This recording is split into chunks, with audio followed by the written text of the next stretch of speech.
रुका था। मैं ये नहीं कहूँगा कि पहले जो भी पैनल रहे, पदाधिकारी रहे, उन्होंने कोई काम नहीं किया, उन्होंने अपने हिसाब से काम किया। समय के हिसाब से काम बदलता है, आवश्यकताएं बदलती है, आवश्यकताओं से हमारी भूमिका बदलती है। आने वाले समय में हमारी जिस प्रकार की भूमिका होनी चाहिए उस संबंध में मेरा निवेदन, पूरा पैनल बैठा है और आप सभी लोग बैठने के माध्यम से, आपके माध्यम से साहब के निवेदन करना चाहूँगा कि हमारे को रचनात्मक कार्यों की तरफ भी जाना चाहिए, सिर्फ निर्माणात्मक कार्यों की तरफ नहीं। अभी कहते संस्था के अंदर ये था, ये हॉल बना के, ये कमरा बना के, ये बना, yes that is also required, उसकी भी आवश्यकता है। अगर घर में रहने वाले ना तो घर का करोगे क्या? तो उसका उद्देश्य तभी होगा जब हम पहला जो बाबा साहब का हमारे जो कहना है, कथन है, सीख है, वो शिक्षित है। तो उस दिशा में हम माना कि हम यहाँ बैठे सभी शिक्षित हैं और भी बहुत लोग शिक्षित हैं, लेकिन उससे कई गुना लोग जो अभी भी शिक्षा से वंचित है उनके लिए भी हमें जाना चाहिए। और उसके लिए मेरा निवेदन है कि हमें छोटे से ही सही, क्योंकि जब पौधा लगाते तो बीज लगता है, वो बीज पौधा बनता है, पौधा पेड़ बनता है, फिर आगे हजारों वो बन जाते हैं। तो हमें शिक्षा के क्षेत्र में तो स्कूल की स्थापना एटलीस्ट शुरुआती दौर में सभी डिवीजन हेडक्वार्टर पर एक स्कूल की स्थापना करने के बारे में विचार करना चाहिए। नो डाउट कि वो स्कूल फ्री ऑफ कॉस्ट नहीं चलेगी, लेकिन हाँ ये है कि जिस तरह से लोग लूटते हैं वो लूट नहीं हो, बहुत तो उसके लिए जिनको आवश्यकता हो, जो उसको डिजर्व करते हैं, ऐसे लोगों को बोले फीस कम की जाए, माफ की जाए, वो निर्णय है, कमेटी बैठ के निर्णय कर सकती है।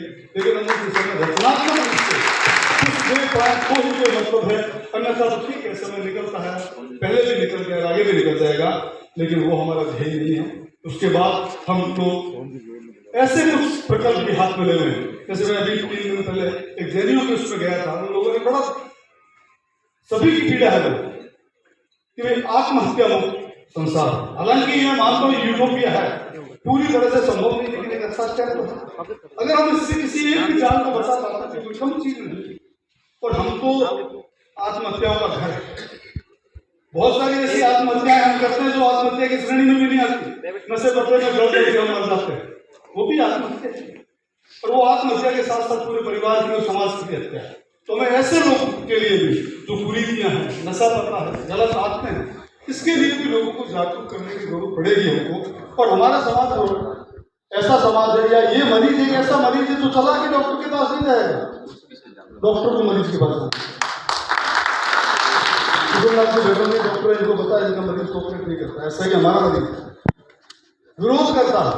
हमने जब मृत्यु भोज का बंद करने के लिए लोगों को समझाइश के लिए जाते थे तो कई लोग गाली निकालते थे, कई लोग ये करते थे। एक भाई को तलवार लेके आ गया था कि मेरा दादाजी मेरे आपके बाप का क्या कर रहा है, आपसे कर्जा थोड़ी मांग रहे हैं। भाई कर्जा नहीं मांग रहा, तेरा कर्जा किसी और का ना हो, किसी और से तेरा कर्जा ना हो, बताने के लिए तुम निवेदन कर रहे हैं।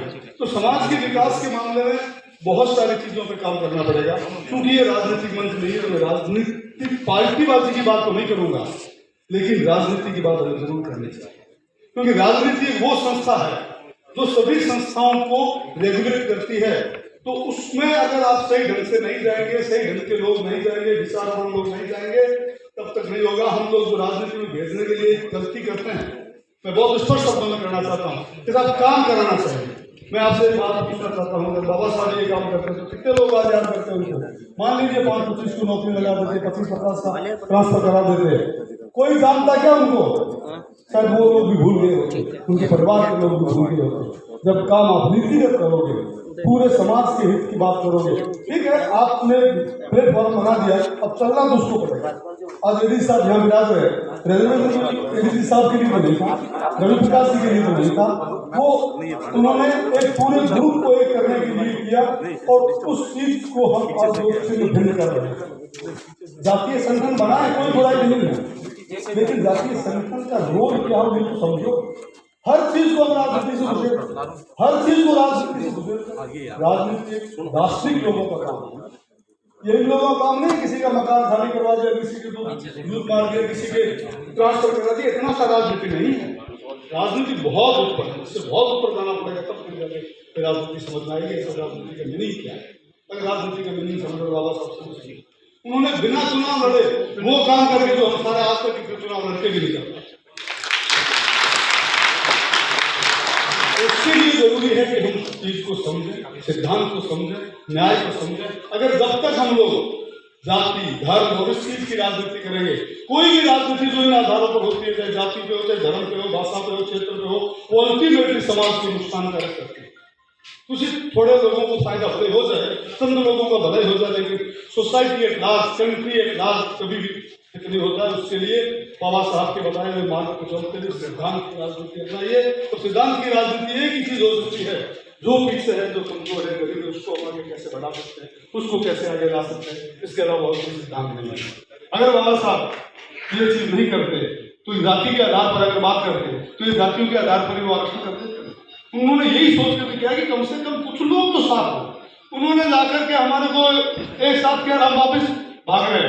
इसी चीज को ध्यान में रखकर साहब ने अपना चुनाव चिन्ह छाता लिया है। यानी छाते का मतलब है कि हम सब बाबा साहब के विचार के तले, उस छाते के नीचे सब आ जाएं, उस विचारधारा के नीचे आ जाएं। निजी स्वार्थ अपने अपने होंगे, निजी जीवन अपना अपना जीना पड़ेगा, इसमें कोई दो राय नहीं है। निजी जीवन में आपको एक दूसरे से प्रतिस्पर्धा भी करनी पड़ेगी, वो भी जायज है, लेकिन जहां सामाजिक इरादा है वहां निजी हित को त्याग दीजिए। बाबा साहब ने इस प्रकार कहा था ना कि जहां देश का हित और मेरा हित टकराएगा वहां मैं देश के हित को तरजीह दूंगा, लेकिन जहां पर देश का हित और मेरे समाज का, दलितों का हित टकराएगा वहां मैं इनके साथ खड़ा होगा। इसी प्रकार से हम लोगों के लिए विवरण देना होगा कि जहां मेरा स्वार्थ अगर मेरे समाज के हित के साथ टकराता है तो मैं मेरा छोड़ दूंगा, लेकिन हमारे यहाँ पर उल्टा हो रहा है। चाहे भले समाज जाए बाहर में, मेरा हित पूरा होना चाहिए। ऐसे लोग आपके राजनेता हो सकते हैं। देखिए, मैं हमेशा एक बात कहता हूँ, नेता और राजनेता में अंतर होता है। नेता मीन्स लीडर। लीडर वो होता है जो समाज को लीड करता है। जैसे अभी हमारे बीच में मेहरा साहब बना रहे हैं, ये इतने बड़े पद पर होकर के इनकी बड़ी जिम्मेदारी होने के बावजूद ये एक समाज को दिशा देने के लिए, लीड करने के लिए आगे आए। तो समाज को लीड करने के लिए पाने की लालसा हमेशा के लिए छोड़ दीजिए। अगर पाने की लालसा है तो ये कहना बंद कर दीजिए हम समाज के लिए कुछ करना। साफ साफ कौन में नहीं करना चाहता, कोई गुनाह नहीं है, लेकिन धोखा नाम कुछ और काम कुछ, यह चीज नहीं होनी चाहिए। जो आज आप सभी लोग देख रहे हैं, साहब को आगे जयपुर पधारना है। मैं एक बार पुनः ये आप सभी से निवेदन करते हैं कि जितनी मालाएं साहब ने आपने पहनाई है, इसमें जितने फूल है, इसमें पंखुड़ियां भी हो, वो पंखुड़ियां सभी यहाँ मौजूद नहीं। उन सब पंखुड़ियों को चुन चुन करके 13 तारीख के दिन मतदान करवाना है, इस पूरे पैनल को जितवाना है। चुनाव चिन्ह को ध्यान रखिएगा। अध्यक्ष पद के लिए हमारे एडीजी साहब, इनका चुनाव चिन्ह छाता है। उपाध्यक्ष के लिए जो BL बैरवा साहब है, उनका चुनाव चिन्ह रेल का इंजन है। रेल के इंजन से मैं हमेशा एक बात कहता हूँ, मुझे अच्छी याद आती है, मेरे पिताजी भी कहा करते थे कि रेल का इंजन जब डब्बे लेके साथ जाता है तो हजारों लोगों को ढोता है, अकेला जाता है तो खाली कोयले चढ़ा के आता है। तो इस प्रकार से हमें इनके साथ इन्होंने इंजन पकड़ लिया, डिब्बे हमें बनना है। तो हम सब मिलकर के पूरे पैनल को जिताना है।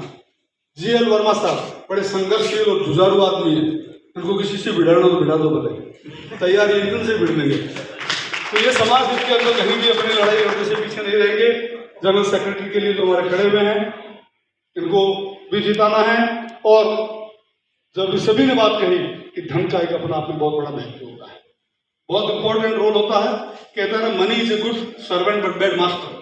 हमें मास्टर नहीं बनाना है, पर सर्वेंट रखना है। इसलिए सक्रावाल साहब जो एश्योरेंस कंपनी में गुजरात के हेड हैं, तो उनको पता है कि कैसे इंश्योरेंस किया जाता है। इसी प्रकार से ये समाज हित के लिए धन को किस प्रकार से इंश्योर करना, इस चीज में ये माहिर है। तो इस प्रकार से जो ये पूरा पैनल आपके सामने विराजमान है, आप क्या मैं आप सबके भरोसे से ये कह दूं, साहब को ये विश्वास दिला दूं कि नहीं साहब आपके पक्ष में पूरा बीकानेर बूथ कैप्चरिंग करने को तैयार है। Fair base. Thank you so much. जय हिंद, जय भीम, जय भारत।